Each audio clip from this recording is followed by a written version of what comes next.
Grand master 2024 का खिताब किसने जीता है हाल ही में? तो इसका जीता है जो गुकेश हैं, जीएम अरविंद चिदंबरम ने अमेरिकी जीएम लेवॉन एरोयन को हराकर चेन्नई ग्रैंड मास्टर खिताब जीत लिया है। जीएम की प्रवर ने चैलेंजर्स खिताब जीता है। इस प्रतियोगिता का आयोजन 5 से 11 नवंबर तक चेन्नई में किया गया था। महत्वपूर्ण इससे क्या है?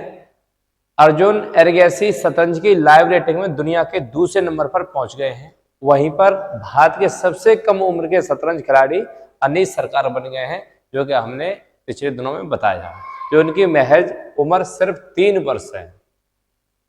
अगर बात करें हम 2024 के शतरंज ओलंपियाड में भारत ने पुरुष और महिला वर्ग में गोल्ड मेडल जीत लिया है। नॉर्वे के मैक्सन कार्लसन ने नॉर्वे शतरंज 2024 टूर्नामेंट में जीता है।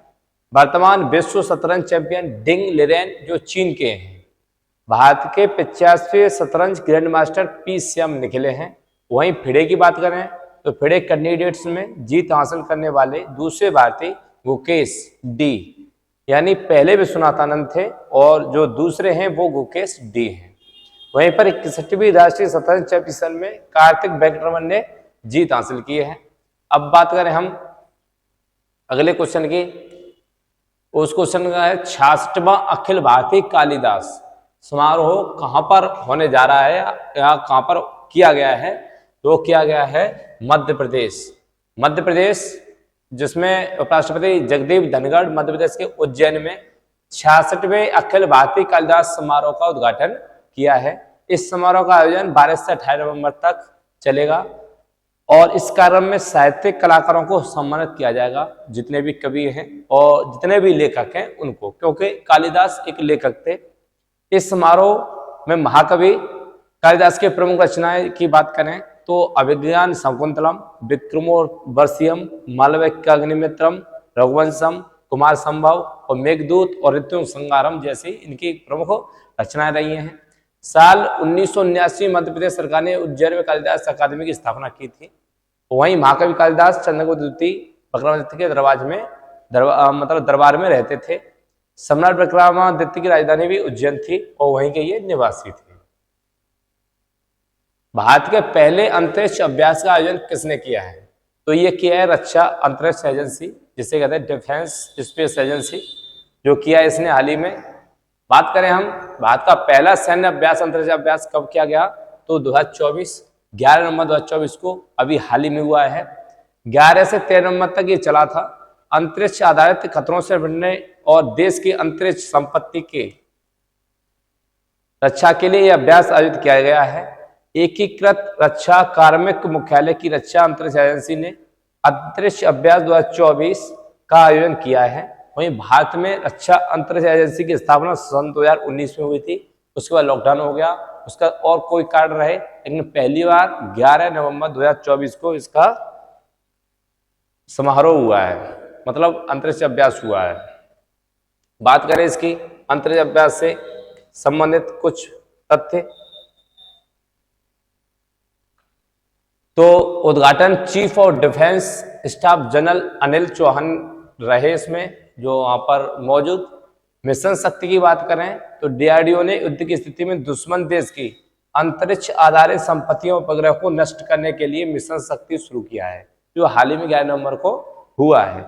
मिशन शक्ति के तहत पहला परीक्षण 27 मार्च 2019 को किया गया था। अगर बात करें हम इससे संबंधित तो chief of defence staff general जो है वो तीनों सेना को कम्युनिकेट करने के लिए ये पद पहली बार बनाया गया था। हाल ही में महत्वपूर्ण करंट अफेयर से बात करें तो डोनाल्ड ट्रंप अमेरिका के 47वें राष्ट्रपति बन गए हैं, क्योंकि इससे पहले ये मैंने करा दिया था, लेकिन ये इंपॉर्टेंट है इसलिए मैं शायद आपको रिवीजन करा दूं। केमी बेनडोच ब्रिटेन की कंजर्वेटिव पार्टी की पहली ब्लैक महिला नेता बनी है। वहीं पर बोत्सवाना में नए राष्ट्रपति डेगो वोको बने हैं। वहीं वियतनाम की बात करें तो यहाँ पर नए राष्ट्रपति लागोंग कुआंग चुने गए हैं और आहा अफरीदी पाकिस्तान के मुख्य न्यायाधीश बने हैं। ऐसा अजीमा भारत में मालदीव की नई राजदूत बनी है। वहीं पर जू फयोंग भारत में चीन की राजदूत बने हैं। चीन की तरफ से भारत में जू फयोंग भारत में आए हैं। अगले क्वेश्चन है भारतीय वायुसेना C-295 फुल मोशन सिमुलेटर सुविधा का उद्घाटन कहाँ किया गया है? तो ये किया गया है आगरा में। ये सिमुलेटर होता क्या है इसके बारे में बात करें तो ये सिमुलेटर एक प्रकार का ऐसा मशीन होती है जिसमें अनुभूति होती है कि हम प्लेन के अंदर बैठे हैं। जितने भी ट्रेनिंग दी जाती है वो सिमुलेटर के अंदर बैठकर दी जाती हैं। ऐसा महसूस होता है जैसे विमान आप अंदर बैठे हैं, आप विमान को इधर कर रहे हैं तो विमान इधर ही होगा, विमान को नीचे ले जा रहे हैं तो ये अपने आप मशीन स्वतः ही ऐसे हो जाएगी। तो जितने फिल्म की शूटिंग या अंदर का जो भी दिखाया जाता है वो सिमुलेटर के जरिए ही शूटिंग की जाती है। आप इसे देख सकते हैं। सिमुलेटर एक प्रकार का ट्रेनिंग के लिए दिया जाता है। स्पेन में खरीदे गए C295 जो ये विमान है इसके पायलटों के प्रशिक्षण के लिए यानी ट्रेनिंग के लिए आगरा में एयरफोर्स स्टेशन पर फुल मोशन सिमुलेटर सुविधा का उद्घाटन किया गया है। वहां पर ट्रेन किए जाएंगे। ऐसा नहीं है कि आप जैसे किसी को नए सीखिए को और तुरंत प्लेन दे दें जाके वो कहीं ना कहीं गिर जाए। पहले इस पे अच्छे से आजमाया जाता है, सिखाया जाता है, उसके बाद उसे प्लेन दिया जाता है। इसके जरिए ये पायलटों को असल माहौल में उड़ान का अनुभव मिल पाएगा। Same to same xerox Vadodara में टाटा और एयरबस स्पेनी कंपनी मिलकर सैन्य परिवहन विमान C295 को बना रहे हैं। ये विमान मालवाहक विमान है जो आर्मी को और जरूरत के सामान पहुंचाने का कार्य करता है। महत्वपूर्ण नियुक्तियों की बात करें तो आलोक रंजन राष्ट्रीय अपराध रिकॉर्ड ब्यूरो के निदेशक बन गए हैं। वहीं पर MB श्रेष्ठ कुमार भारतीय समाचार पत्र सोसाइटी के नए अध्यक्ष बने हैं। वहीं पर अपर्णा यादव करें तो यूपी महिला आयोग की उपाध्यक्ष हैं। B सतीश कुमार की बात करें तो इंडियन ऑयल के अध्यक्ष। संजीव रैना ITBP के अतिरिक्त महानिदेशक बन गए हैं। वहीं गोविंद मोहन केंद्रीय गृह सचिव बना दिए गए हैं। आगे बात करें सुरक्षा बलों ने दुनिया के सबसे ऊंचे रेल पुल चिनाब ब्रिज पर मॉक ड्रिल किया है। यह कहां पर स्थित है? तो ये कहां पर स्थित है? तो ये जम्मू कश्मीर में है।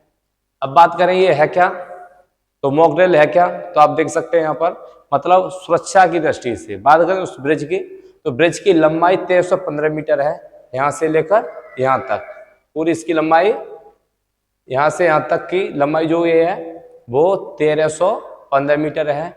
और नदी तल से इसकी ऊंचाई की बात करें तो 359 मीटर है। और एफएल टावर से लगभग 330, एफएल टावर की ऊंचाई जब 330 है और ये एफएल टावर से थोड़ा ऊंचा है। ठीक, अगला क्वेश्चन, बिहार का दूसरा एम्स कहां स्थापित किया जाएगा? तो ये किया जाएगा जिला दरभंगा। पहला एम्स बन चुका है पटना और दूसरा जो बनने जा रहा है वो दरभंगा में है। भारत का पहला एम्स की बात करें तो नई दिल्ली में बनाया गया था और इसकी स्थापना 1956 में की गई थी। जो दिल्ली वाले एम्स की बात कर रहा हूं मैं। अब कुछ बात करने पिटारे के, जो जनरल नॉलेज का पिटारा है। सर्वोच्च न्यायालय से संबंधित कुछ महत्वपूर्ण प्रश्न है। सर्वोच्च न्यायालय यानी भारतीय संविधान के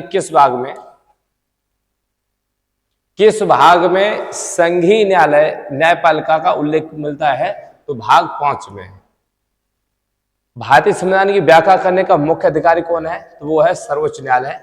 वहीं पर किसके अंतर्गत भारत में सर्वप्रथम सर्वोच्च न्यायालय की स्थापना हुई? तो रेगुलेटिंग अधिनियम 1773 आया था अंग्रेजों के टाइम पर। उच्चतम न्यायालय के न्यायाधीशों की संख्या में वृद्धि करने की शक्ति किसके पास है? वो संसद के पास है। वृद्धि या कम करना, कम करने की तो बात बनती नहीं, वृद्धि करने की बात है।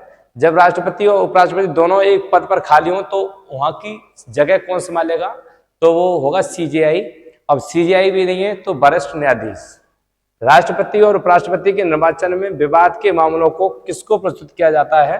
तो किया जाता है उच्चतम न्यायालय यानी कि सुप्रीम कोर्ट को। इससे संबंधित कुछ और आर्टिकल हैं जिनमें इनकी चर्चा की गई है सुप्रीम कोर्ट की, सर्वोच्च न्यायालय की। वो है उच्चतम न्यायालय को परामर्शदात्री बनाया गया है तो अनुच्छेद 143 में, जिससे ये क्या कर सकते हैं कि राष्ट्रपति इनसे परामर्श ले सकता है। कौन सा अनुच्छेद सर्वोच्च न्यायालय को अभिलेख न्यायालय का स्थान प्रदान करता है? अनुच्छेद 129, जो इस जैसे और भी न्यायालय बन सकते हैं।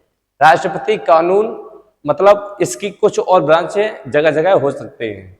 राष्ट्रपति कानूनी मामलों में किससे परामर्श ले सकता है? तो सर्वोच्च न्यायालय से ले सकता है आर्टिकल 143 से।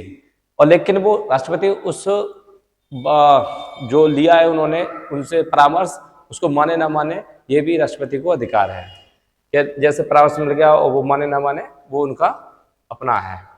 बात करेंगे हम यहीं तक। Thanks for watching. मिलते हैं फिर अगली क्लास में, और अगली क्लास हमारी चल रही है इंडियन पॉलिटी, आप देखना ना भूलें, प्ले लिस्ट पर जाएं और उन्हें वॉच कर सकते हैं। धन्यवाद, थैंक्स फॉर वॉचिंग, नमस्कार।